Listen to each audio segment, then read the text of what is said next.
Adrian Tan, and this is my podcast where I deep dive into matters surrounding HR tech and the future of work. I was a former HR serial entrepreneur and write extensively about the future of work on my blog. You may know me better through the Singapore HR Tech Market Map that I created in 2017. In this podcast, I speak with the people who are enabling the future of work. From mindfulness coach to employee engagement platform, they are all helping companies to better navigate rising work and business demands. I'm hoping that sharing in this podcast will help you better prepare yourself and your business for what the future of work may bring. Hey Charles, welcome to the show. Hey Adrian, thank you so much, man. I appreciate it. I'm really excited to speak with you today to help us understand more about the things that you're doing in helping global businesses to hire employees anywhere in the world easily. But before that, maybe you could help us to understand a bit about your background. How did you come into this space and what exactly is the problem you're trying to solve?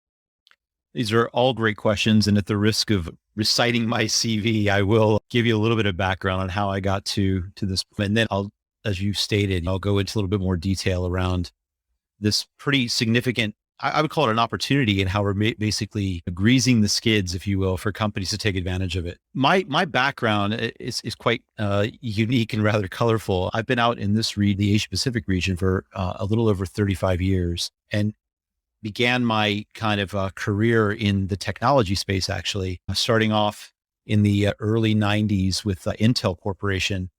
And in Intel, I was in the Supercomputer Group, which was very heavy, typically focused on academic type computing, and then got into more consumer-oriented technologies with servers and the advent of ultimately gravitated further into tech and went to Microsoft and got into the software side of the business, and then began a journey that took me into various areas and flavors of cloud technology. So onto Salesforce.com, where I ran a business for them in North Asia, lived here in Singapore for 20 years now, in China for over a decade, did high school in Indonesia. I'm originally from Atlanta, Georgia. And after my stint at Salesforce, I started gravitating more towards enterprise and went into SAP, again, on the cloud side of the business. And this is where it became an interesting turn towards the human resources side of the world. As I was managing and building teams within these companies that I just mentioned, I started seeing this very specific and very obvious need for expertise to be shared and actually developed around building solid teams.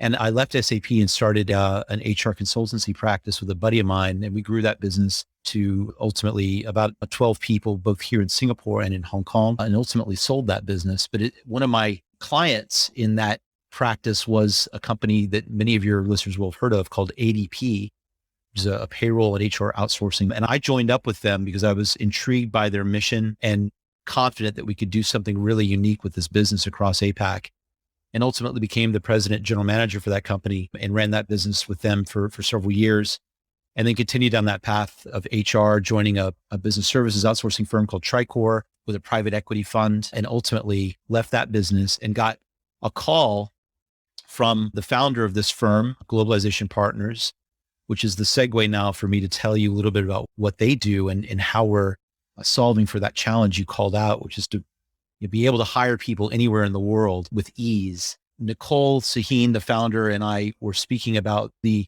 inherent opportunities, particularly in this region, around folks who are looking to hire into remote environments or explore markets, and the challenges that they have as they start to get into those markets, particularly when it comes to regulation around hiring employees, labor law, and statutory benefits administration and things of this nature. And ultimately, I took on a position with the firm. I'm the GM now for Asia Pacific. And this company has been around for just about a decade, specifically born into the world of remote work to solve for that problem of the challenge that businesses have as they look to enter into a new market initially. The traditional method was to go out and plant the flag, establish the legal structure, go through the paid up capital and all the registrations to get the business up and running, and then to go out and leverage that vehicle to employees. And of course, there are little gotchas in those scenarios that you may or may not be aware of. And of course, there's lawyers involved, et cetera. And she thought to herself, there has to be a better way to do this. And so with that as a backdrop, She went around the world essentially. And over the past 10 years, we've established a legal presence in 187 countries around the world, employing thousands of professionals on behalf of the ultimate employers. And what does that mean? That means that we have locally compliant operating businesses in these countries. And for our clients, we hire the talent that they bring to us on their behalf. We put them on our local compliant payroll. We administer their benefits, both the statutorily required benefits, but also additional should the employer request or require it. And then see to their day-to-day HR needs. If they have challenges or escalations or things of this nature, we're there on the ground to help them out. And it's interesting, Adrian, because some companies do this specifically because they want to enter to a market and test it. Some companies actually come to us and say, hey, we're not interested in this market particularly, but we have found talent that is really compelling for us that we want to capture. And we'd like to use your vehicle to acquire and retain on board that talent. And so we're seeing a lot of really interesting use cases evolve, particularly post the pandemic, but we can get into that in the course of this conversation. That's really fascinating. I have so many questions I want to ask, but first and foremost, perhaps you could help people to understand how, or walk through with us, what is a typical process for people who may not be using your kind of services versus how it might be, I would assume, accelerated if they were to use a company like Globalization Partner. Sure. I can give you a couple of examples. So let's take a particular country, and this is not a bias. This is just one that happens to be top of mind for me because I was on a call earlier about it today. So let's look at the People's Republic of China, a very exciting and dynamic market, a ton of change sweeping across the economy, both domestically there, but also for their outbound foreign direct investments for businesses and for the government, frankly. And so a lot of people for the past 30 years, not to mention the excitement now as we're exiting the main crux of the pandemic, China is a massive market opportunity for a lot of companies. One of the challenges with entering into the Chinese market, and again, caveat emptor, they don't have a monopoly on complexity. There's a lot of complex and challenging markets out there. But China particularly is fraught with a lot of bureaucracy and a lot of challenge as you go through the machinations of establishing a business. Let me speak to those specifically. You land in a particular part of China and you need to reach out to the local government officials. And obviously it would behoove you to engage the services of a lawyer. And the initial effort that you need to undertake is to understand what type of company you wish to establish in this jurisdiction. Is it a wholly foreign owned enterprise? Is it a cooperative joint venture, an equity joint venture? Is it a representative office?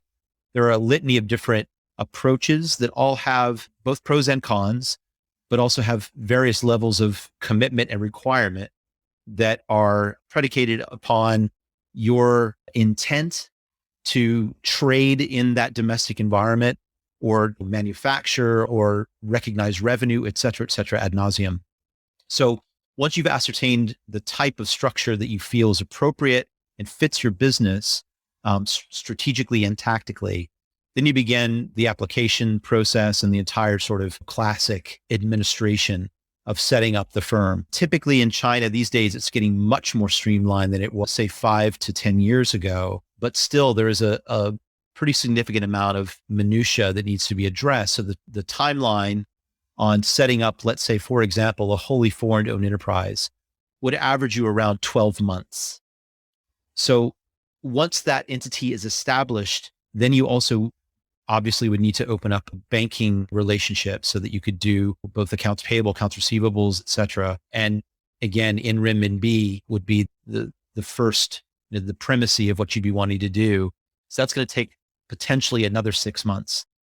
So if you're looking down the barrel of an 18-month process to get established, what I haven't mentioned in that narrative is you haven't hired anybody yet. So there's a sort of a serial approach to setting these things up and then ultimately being able to hire your first fully fledged full-time employee. And if you just put that into that timeline of 18 months, that's a pretty significant amount of time that you've not been able to take advantage of the inherent opportunities in this particular market. So that's a classic kind of traditional approach. You could mirror that plus minus 6 months or so in pretty much every other major jurisdiction across this region, excluding, of course, places like Singapore and like Hong Kong, which have a much more, let's say, efficient and company formation friendly type of process in place and infrastructure to support that.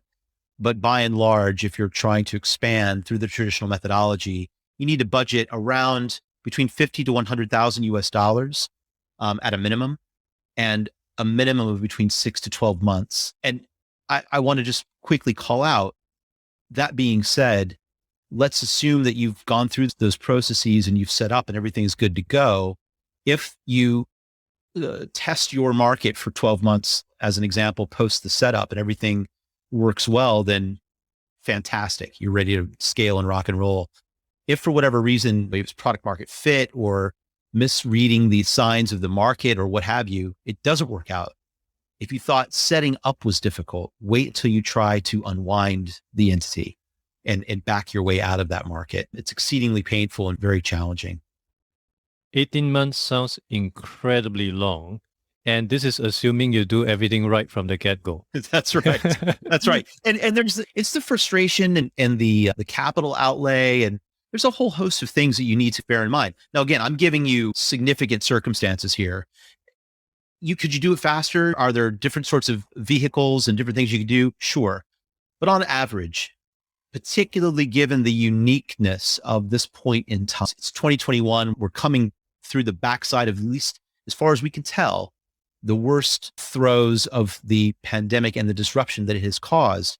This is the ideal time for capturing the number one KPI that I hear the C-suite talking about in the companies that we work with, which is time to value. How quickly can we embrace the opportunity post a disruption and ride the wave of recovery?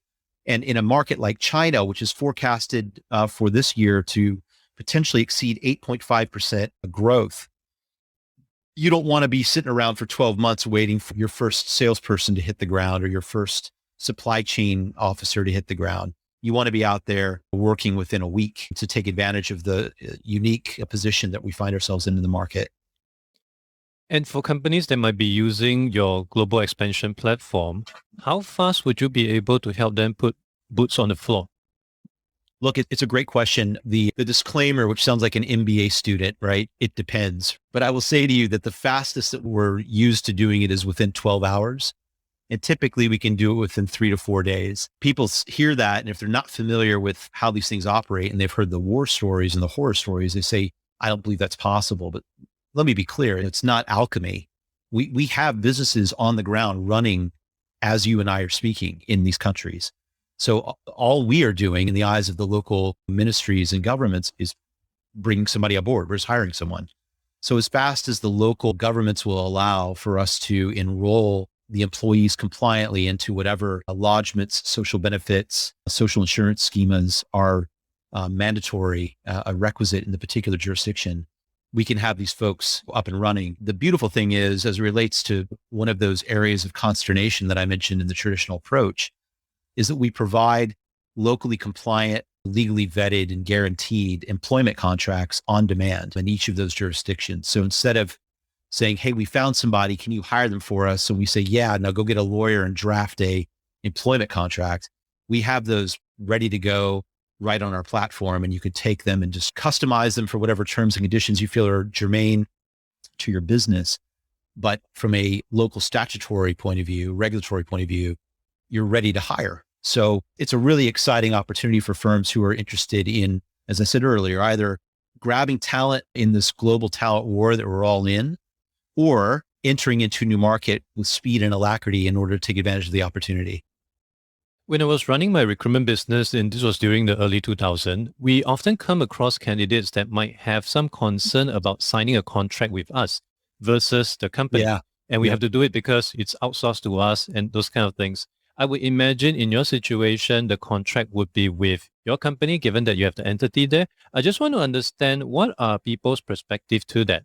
Over the course of years, are they much more receptive to such an arrangement, or are there certain concerns that might be a bit too overblown in their head? Well, you know what? It's a really great point. And I'll tell you that certainly now, given the environment that we're all operating in, let's call it the open-mindedness around these sorts of solutions has become much more universally accepted and much more ubiquitously understood than it was even a year ago, frankly. But let's go back in time a little further, say 5 years ago. Having said that, one of the things that makes what a company like Globalization Partners does unique is the fact that the way that we have orchestrated and designed our contractual relationships is such that the employee is recognized as a full-time employee of the ultimate employer. We have a tripartite sort of contractual design in between ourselves, we call them the professionals. So our employees are our employees, the Globalization Partners employees, the folks that we hire on behalf of our clients, we call professionals. So we have an employment contract with that individual, and that is the instrument that is required in order for us to hire the individual locally and have it all be compliant under guides of the legal frameworks in the countries in which we operate. We have a service agreement between ourselves and the client. And then obviously there's opportunity for the ultimate employer and the employee to have an additional contract. And in countries, I'll just give you another example why that's really interesting. In countries where it is legally acceptable, those professionals can even receive RSUs, equity allocations, et cetera, from the ultimate employers. They have the employers' email addresses, their name cards, their managers, et cetera. We do not get involved in any way, shape, or form in the day-to-day operation or the management of the individual outside of that which would be constituted as HR administration. For the client, we're like a extension of their HR function on the ground. For the employee, we are a source of, information should they require, let's say it's an escalation for a claim on an insurance benefit or things of this nature. It's a really comforting thing, actually, as opposed to a confusing thing for a lot of these employees because we're there. And for the ultimate employers, they're receiving payroll administration and the entire management of the employee life cycle and the salary and benefits and all of the maintenance of the core HR data and time management and expenses and HR guidance. And frankly, in some instances, hopefully this isn't the case, but it happens where the client decides that this country didn't work out and they're going to have to pull back and maybe explore another opportunity somewhere else. We are responsible for the termination. Now, the good terminations that we have are the ones where the company says, you know what, we're going all in. We're going to truly blow out and expand and invest in this country. And we simply transfer those employees off of our payroll and onto the vehicle for the ultimate client. And that's something that we celebrate, obviously. It's an exciting time. But I very rarely hear these days pushback once it is explained and once they get access to our software and they see how much control they have over their relationships both ways. It's actually it's a boon for them and they feel supported. For listeners who may not be familiar with the term RSU, it actually stands for Restricted Stock Unit, which is a form of compensation issued by employer to employee in the form of company shares. And given the situation that we're in right now with COVID-19 forcing every company possible to work from home, I'm very certain that might have some form of material impact on your business. What have you seen over the past few years? Has any demand in terms of changes, or has there been any form of requirement change over this period of time? So it's an interesting question, and it's very germane because I'll tell you, we were growing at a very good clip before the impact of the most recent Black Swan event, which will, none of us will soon forget the COVID-19 pandemic. But I would suggest to you that pre the pandemic, much had been discussed. And I'm sure, Adrian, in many of your conversations with your constituency, with your previous guests, and probably with future guests, the conversation around a distributed workforce, a remote workforce, is a recurring theme. I would be remiss if I didn't call out the cliche of the fact that indeed the pandemic accelerated these conversations, accelerated the urgency around these changes. It's interesting to me to note that whilst these topics have been on the agenda for HR and for the wider C-suite in the businesses around the world for many years, it is indeed the case that due to COVID, it was for those folks who have the ability to work on a computer and let's call them information workers who were able to become mobile. It democratized the impact and force, as I said, this sense of urgency, this reaction, this survival of the businesses to embrace and pivot on a dime in order to provide for business continuity. Where it's different than previous black swan events, the great financial crisis, the SARS epidemic, just two notable ones within recent memory. In those instances, the firms didn't have a plan to continue. In fact, they had a plan for how to get back as quickly as possible to the status quo. In this instance today, where we find ourselves is very firmly in a new era where decision-making and the empowerment of choice and frankly, the power around how business is run and managed has shifted to a much more employee-centric relationship with the employer and employee. Let's call it power balance, for lack of a better term.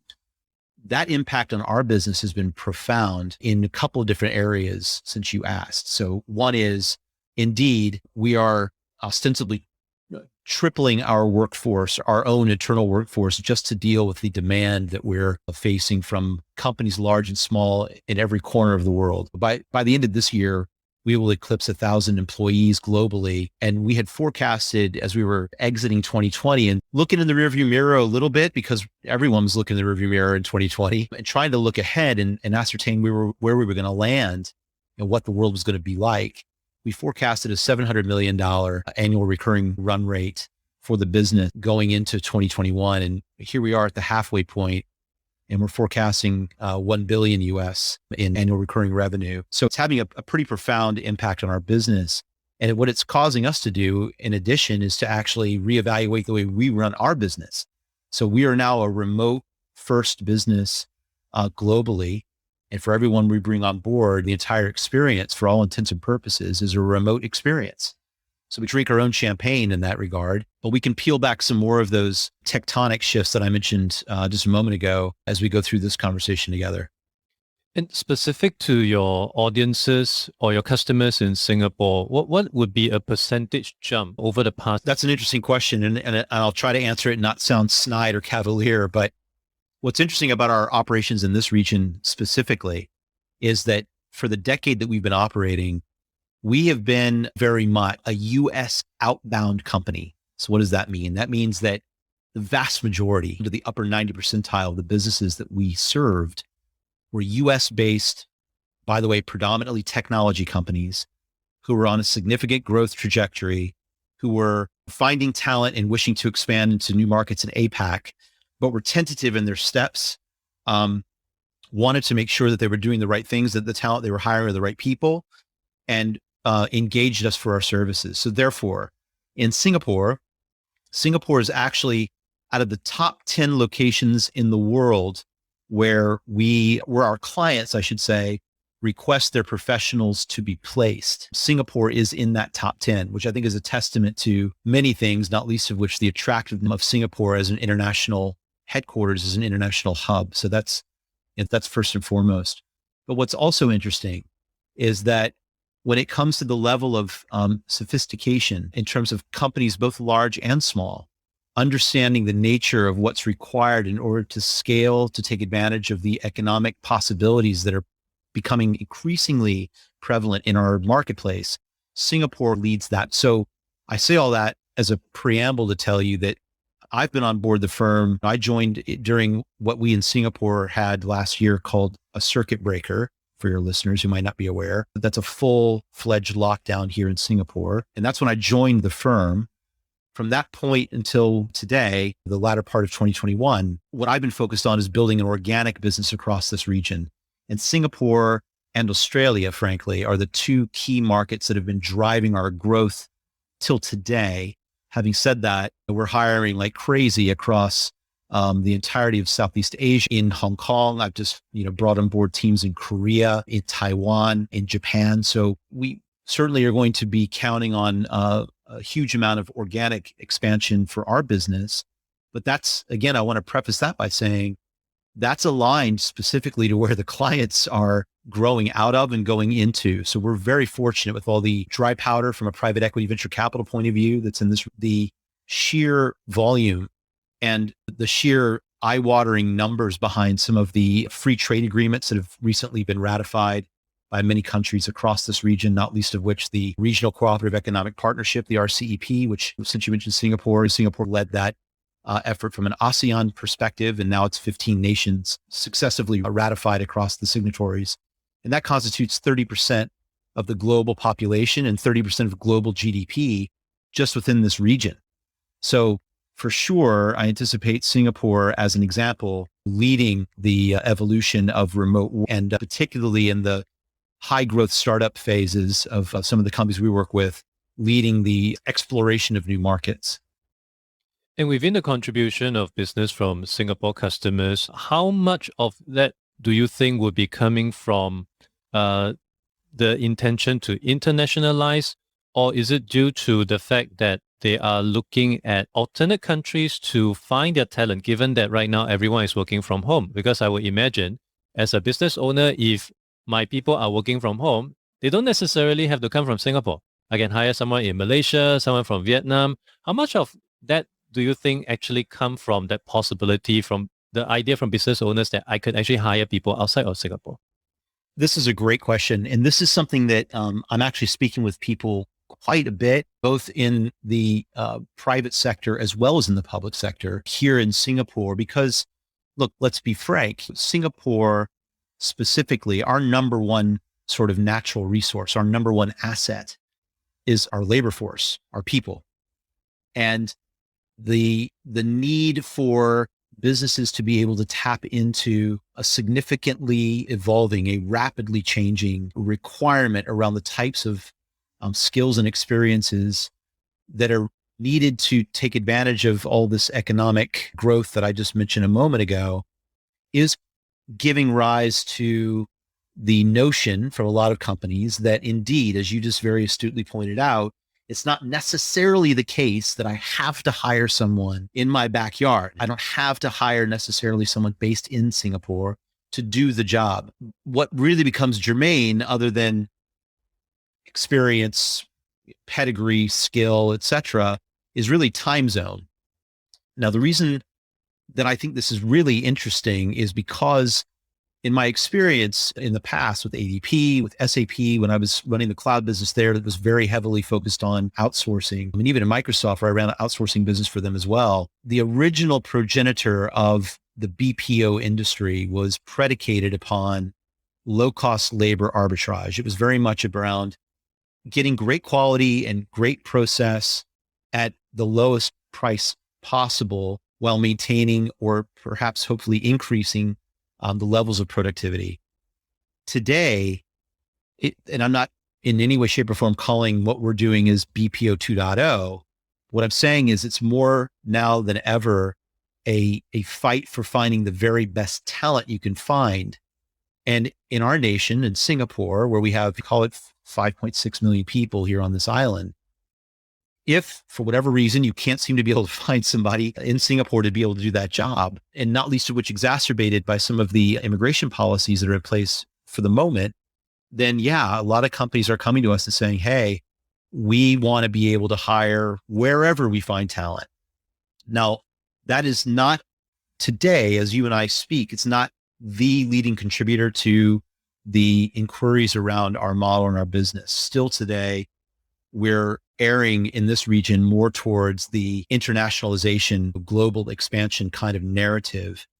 Having said that, just within the past 6 months, there's been a precipitous increase in the number of inquiries coming from companies, yes, in Singapore and yes, abroad in this region, around folks saying, we've been shut down here in this area for so long, and we've been unable to bring in talent for such an interminable amount of time that we have to find an alternative. And indeed, this model is by far and away the most compliant, most expeditious, and safest way for these folks to grab talent anywhere in the world. That also sounds to me like that the Singapore government may be looking at the wrong strategy, because right now, the kind of friction that you get for any local companies, any Singapore companies to apply for S-Pass, for EP is still very high. With my interaction with many HR people, I'm getting a lot of comments and feedbacks that, this EP failed again. I've put in this application for 5 times. I still couldn't get it clear. What is your take on this? I'm sure there are valid reasons from the government side on why they want to do this in order to protect the livelihood of individuals here. But learning what you just shared with us, companies can just bypass this whole thing and hire someone in their home country.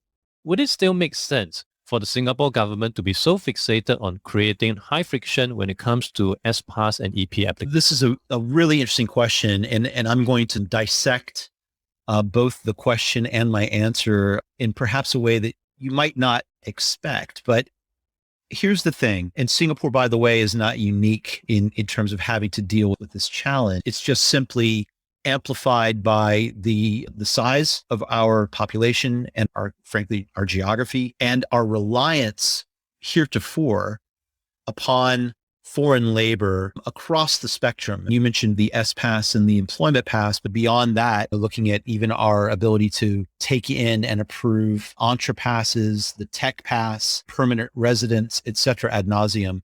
There's been a extremely obvious, as you pointed out in the conversations you have with your HR community, extremely obvious, practically a halt on the issuance of these various immigration instruments. And I would say that it is not surprising in any way that the government would put the air brakes on these types of issuances whilst they, I wouldn't even say scramble, but whilst they, let's say, rally to put in place policy and program to not only prioritize Singaporean citizens for roles, number one, but as evidenced by Skills Future and a number of other efforts across the private and public sector spectrum here in this country, the desire and the effort to upskill and reskill the whole range of the labor force, PMETs ad nauseum. So all that is completely justifiable and completely understandable. And no one should really throw rocks or dispersion at that because frankly, it's the same scenario in practically every country in the world right now. Having said that, the flip side, the corollary to my statements is that we are uniquely reliant upon the need to infuse our economy, our brain trust as a nation, the innovation that's required to keep us not just relevant, but actually ahead of the curve is based upon it. It's predicated upon foreign talent. Now, how do you address the needs, the requirements, which are real from the population, from the business sectors, and in turn also keep the tap flowing with respect to different types of talent? There are programs that are becoming much more prevalent around the world that are beginning to show, if you're keeping track, that the war for talent, which is manifest by the ease or difficulty of immigration, is beginning to become a war for talent, not just from company to company, but country to country. And so to your point, related to the Singapore government, if the government does not get innovative around the way in which they allow for the transfer of intellectual property and innovation into the local economy, thus being able to also capture tax revenue and by default, ergo, foreign direct investment. If they don't get a clever way around how to do that, they're absolutely going to lose out to perhaps some neighbors or perhaps people even further afield. So some of the things that I've heard from various folks across the public sector spectrum is really starting to be focused on e-residency programs. And e-residency programs will allow you to be able to not necessarily be a physical resident in the country in question, but potentially you could have things like your ability to establish an online company, accessing business and personal banking services, potentially being able to tap into national health services, pay taxes, sign documents, et cetera, et cetera. Lots of countries are starting to do this. The best one that I've seen is Estonia. And if you look up their e-residency program in Estonia, it's incredible, very transparent, minimal maintenance, low startup costs, et cetera. And you have this opportunity to establish your residency and therefore a business. And because it's in the EU, obviously, it gives you a very wide range of opportunities to grow your business into different areas and take advantage of different services. But my point is that within the construct of ASEAN, Singapore is uniquely positioned as the most developed, most mature big brother of that family. And I would suggest to you that an e-residency program here, coupled with digital nomad type visa issuances in partnership with places like Thailand, who have recently reopened for vaccinated tourists without the need for quarantine, Bali, which also has a digital nomad visa schema, et cetera. You start to build these things together and the rising tide lifts all the boats. We maintain the opportunity of bringing in intelligence, high levels of skill, and tax dollars and foreign direct investment. And they tap into our infrastructure and our location. It's a fantastic opportunity. Hopefully this episode, when it goes live, reaches out to someone in Ministry of Manpower and cause them to rethink the policy. But I think most importantly, this episode should also land into the inbox of someone at IRAS to remind them how much tax dollar we are losing out. Thank you so much today for your time, Charles, in helping us to understand how businesses can really hire employees anywhere in the world easily and not go through the kind of painful cycle that you mentioned earlier on, 18 months in China kind of thing. That is just unbelievable. And for people who would be keen to learn more about Globalization Partners, where can they go to? Look, there's a ton of great resources on our website. If you go to www.globalization-partners.com, we have a particularly interesting area there called Globalpedia, which is essentially a wiki of all the various types of things you would need to research and understand about local labor laws, et cetera, for all the countries that we cover. And I think it's a great resource to get you started on your due diligence. I'll put that in the show notes. And once again, thank you so much for your time today, Charles. Lovely speaking with you. Pleasure's mine. Take care. Thank you for listening to the podcast. You can refer to the show notes for links to more information about our guests and their businesses. If you enjoyed this podcast, it would be helpful to give a review on iTunes or follow me on Spotify.